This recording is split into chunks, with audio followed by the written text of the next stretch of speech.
So we're talking about shooting on the FX3 and the FX30. And I've had the pleasure of shooting quite extensively on both the FX9 and the FX6 for a couple feature films that I've worked on, as well as a ton of short docs. And what I've really loved about this next iteration of Sony cameras in the 3 and the 30 is just how well that they match with both the 6, the 9, and even the Venice.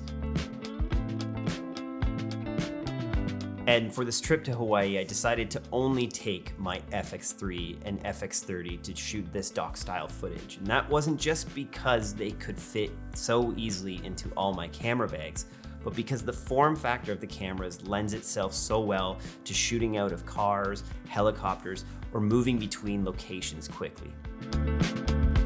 I really love the way the 30 and the 3 handle skin tones, especially when paired with vintage lenses like I often shoot with, including the Helios as seen here. I've found that these cameras allow for skin tones to retain their detail, but without being overly sharp.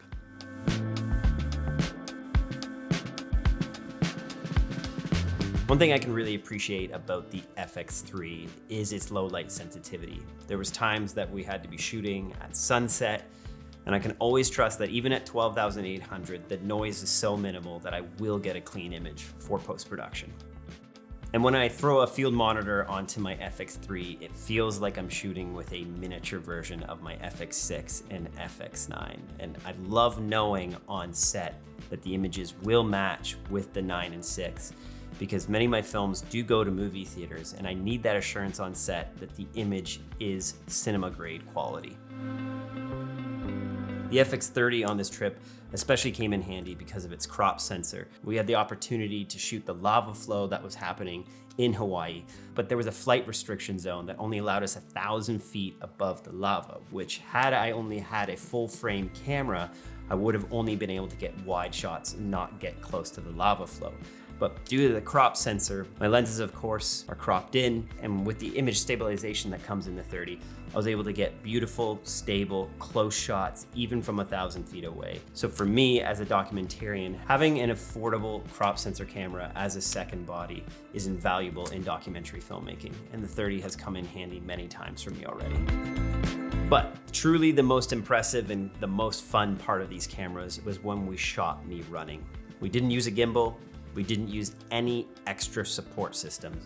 Jesse Driftwood, who I was with, was literally just holding the camera in both hands like this with no extra gear. All we did was use the active image stabilization mode on these cameras, as well as a little bit of post-production stabilization, and the footage is rock solid. And although I shoot most of my films entirely on S-Log3, I did shoot all my YouTube sections for this, my vlogging, using S-Cinetone.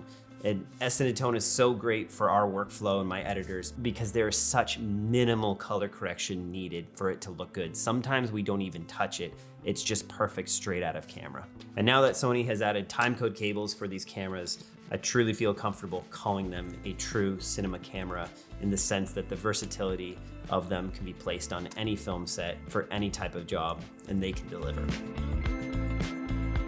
Looking forward to shooting more docs on both the FX3 and the FX30.